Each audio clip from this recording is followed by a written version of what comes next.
Hello किसान साथियों, मैं आपके अपने यूट्यूब चैनल ऑरेंज फार्मिंग वालों का स्वागत करता हूं। तो काफ़ी क्वेश्चन आ रहे थे कि अम्बे बहार के लिए खाद नियोजन के लिए आप वीडियो बनाइए। तो किसान भाइयों, अभी जैसे कि ये बगीचा तो हमारा है, इसमें हम ज़्यादातर मरक बहार यानी गर्मी का फल लेते हैं। तो मैं आपको अम्बे बहार के लिए स्टेज में फ्लावरिंग के लिए हमें कौन सा खाद डालना चाहिए, पहला भाग में हमें कौन सा खाद डालना चाहिए, इसके बारे में आज बताने वाला हूँ। तो वीडियो के लास्ट तक जरूर बने रहें। तो किसान भाइयों, अम्बे बहार लेते हो तभी तो किसान भाइयों ने जो है तवन लगा रखी है, मतलब पौधे में स्टेज दे रखा है। तो जिस किसान भाइयों ने अगर फल तुड़ाई के बाद अगर खाद डाल दिया तो ठीक है, और जो किसान भाई अभी तक किसी ने खाद नहीं डाला है, तो जब हम इसकी फरवरी के पहले सप्ताह में जब इसकी हम तवन तोड़ेंगे तो उसमें हम कौन से खाद का इस्तेमाल करें, वो आज मैं बताने वाला हूँ। तो किसान भाइयों, पहले एक चीज़ समझना पड़ेगी कि हमें खाद क्यों डालना है। खाद इसलिए डालना है कि पौधे में जो है हमें फ्लावरिंग लाने के लिए पहला स्टेज अपना क्या होता है कि अपने फूल लाने के लिए खाद डालना है। तो अभी तक हम भी गलती करते आ रहे थे और काफ़ी किसान भाई गलती करते आ रहे थे कि हम क्या करते थे कि सारे माइक्रोन्यूट्रिएंट्स हो गया, फास्फोरेट फॉर्म वाले खाद हो गए, सल्फेट फॉर्म वाले खाद हो गए, उनको क्या करते थे कि हम सभी को एक साथ मिलाकर डाल देते थे। जिसके कारण क्या होता है कि रासायनिक क्रिया होने के कारण वो पौधा अच्छे से एब्जॉर्ब नहीं कर पाता उनको। और जैसे कैल्शियम हो गया, फास्फेट फॉर्म वाले फास्फोरस कैल्शियम मिलके अपना जिप्सम बना लेते हैं, जिंक मिलके फास्फोरस मिलके जिप्सम बन जाता है। तो ऐसे कुछ जो है कुछ तत्व जो होते हैं जो आपस में रिएक्शन करते हैं, जिसके कारण जो है अपनों को रिजल्ट देखने को नहीं मिलता है। तो पहले बात कर लेते हैं अपनों को फूल लाना महत्वपूर्ण चीज़ होती है। फूल के लिए हमें कौन सा खाद डालना है, तो इसके लिए हमें फास्फोरस की मात्रा पूरी करनी है और हमें थोड़ी सी मात्रा में नाइट्रोजन चाहिए। नाइट्रोजन किस लिए चाहिए मैं बताता हूँ कि नाइट्रोजन जो काम करता है पौधे में फूट का काम करता है। तो अगर अपन ज़्यादा मात्रा में नाइट्रोजन लेंगे तो अपनी फूट बड़ी हो जाएगी। तो जो अपना 1846 जो आता है, ये आपको डोज बता रहा हूँ 300 पौधों का। 250 पौधे का मतलब 250 पौधे का मान लीजिए, जिसके अंदर हमें फास्फोरस लेना है। राखोड़े की जो बोरी आती है 300 पौधे में 10 बोरी राखोड़े खाद, 5 बोरी डीएपी लेना है, जिसके अंदर हमें थोड़ा नाइट्रोजन मिल जाएगा और थोड़ा फास्फोरस मिल जाएगा। क्योंकि जो है अपने राखोड़े में जो बहुत ही कम मात्रा में फास्फोरस रहता है, डीएपी के अंदर 1 कुंटल के हमें 46% फास्फोरस देखने को मिलता है। तो हमें इतनी बोरी लेना ही पड़ेगी। जब हमारे फूल, अभी इसमें माइक्रोन्यूट्रिएंट्स वगैरह कुछ नहीं मिलाना है।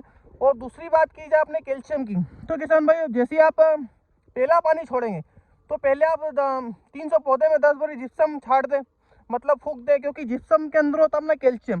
कैल्शियम पौधे में महत्वपूर्ण भूमिका निभाता है। जो भी अपने संतरे में बाद में जो है डंकल पीला होकर जो अपना संतरा पीला होकर खिरता है, वो कैल्शियम की कमी से होता है।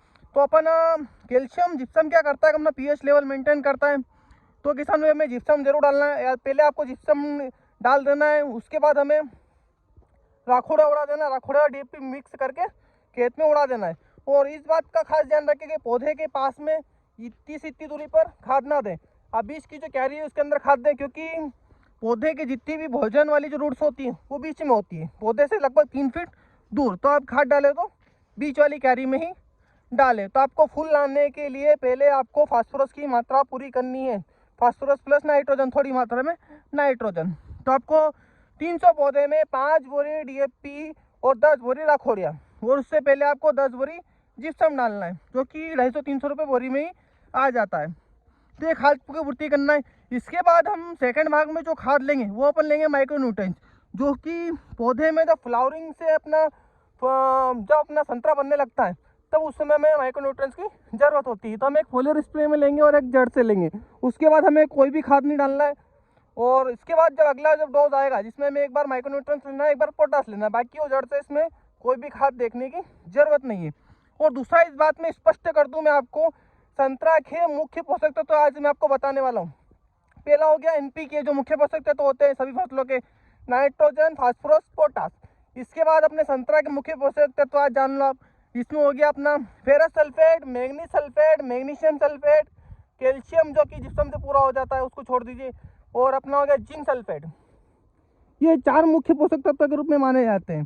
तो इस बात का खास ध्यान रखें, ये 4 मुख्य पोषक तत्व 50 ग्राम पर पौधे में हम जब इसमें फूल से फल बनेंगे तब उस समय डालेंगे।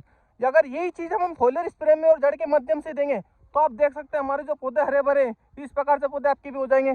अगर आप जो महंगी महंगी दवाएं डाल रहे हैं आजकल किसान, एमिक एसिड और एमिनो एसिड और फुलविक एसिड के बेस पे होती है, जो कि सीवीड आ रहा है, जो कि एक ही कंपनियां जो अलग अलग प्रोडक्ट बना बना के दे रही है सीवीड के ऊपर। और दूसरा इस चीज़ का ध्यान रखिए कि आप सभी फसलों को साथ लेकर, संतरा की फसल लेकर साथ नहीं चल सकते। इसके न्यूट्रिशन की जो ज़रूरत है वही हमें देना पड़ेंगे, तो ही हमें इसमें बेहतर रिजल्ट देखने को मिलेंगे। इस बात का आप ध्यान दें। तो किसान भाई, आपको मैंने न्यूट्रिशन ही बता दिए। फूल लाने के लिए हमें पहले फास्फोरस की मात्रा पूरी करनी है, उसके साथ कुछ भी नहीं मिलाना, और जिप्सम का इस्तेमाल जरूर करें। 10 बोरी आप जिप्सम का इस्तेमाल बगीचे में जरूर करें, इस बात का ध्यान रखें। तो किसान भाई, ये होने वाली अपनी अम्बे बहार के फूल के लिए आपको पहले नाइट्रोजन प्लस फास्फोरस का इस्तेमाल करना है, प्लस जिप्सम का इस्तेमाल करना है। इसके अलावा कोई भी माइक्रोन्यूट्रिएंट्स नहीं लेना है, कोई भी सागरिका वागरिका कुछ भी नहीं लेना है। बस आपको जड़ के माध्यम से मैं आपको जो देना है वो मैं आपको बता चुका हूँ। अगर आपके कोई सवाल हो तो आप स्क्रीन पर चल रहे नंबर पर हमें संपर्क कर सकते हैं। ये खाद उन किसानों के लिए बता रहा हूँ जो अम्बे बहार की फसल लेते हैं, ठंड की फसल लेते हैं, उनके लिए। और आपके संतरा से रिलेटेड अगर कोई भी समस्या हो तो आप स्क्रीन पर चल रहे नंबर पर आप मुझे व्हाट्सअप कर सकते हो बगीचे का फ़ोटो। तो इस बात का ध्यान रखें कि कंपनी, बहुत सारी कंपनियों के मार्केट में प्रोडक्ट आ चुके हैं। कई कंपनियों के एमआर मार्केट में घूमते हैं, खेतों में घूमते हैं, ये डाल दो वो डाल दो। बस कुछ नहीं है, 4 मुख्य पोषक तत्व जो अपने माइक्रोन्यूट्रिएंट्स में पकड़ लो, 3 एनपीके अपने मुख्य पोषक तत्व के रूप में पकड़ लो। इसके अलावा हमें फोलियर स्प्रे में भी देना है, जड़ से भी देना है। इसके अलावा संतरा में कोई भी ज़रूरत नहीं होती है। ये पोषक तत्व, पत्ती पोषक तत्व जो जड़ पोषक तत्व में, इस बात का खास ध्यान रखें। तो पहले आपको फूल लाने के लिए फास्फोरस की मात्रा पूरी करनी है। जब फूल से फल बनेगा तब मैं आपको माइक्रोन्यूट्रिएंट पीपीएम में जो भी डलेगा मैं आपको कन्वर्ट करके मैं आपको वीडियो के माध्यम से जरूर बताऊंगा। अगर वीडियो अच्छी लगे हो तो वीडियो को लाइक करें और कमेंट अवश्य करें, और अधिक से अधिक किसानों को शेयर करें। और स्क्रीन पर चल रहे नंबर पर आप मुझे जरूर कोई भी संतरा से रिलेटेड समस्या है तो बिल्कुल आप मुझे व्हाट्सअप जरूर करें। धन्यवाद।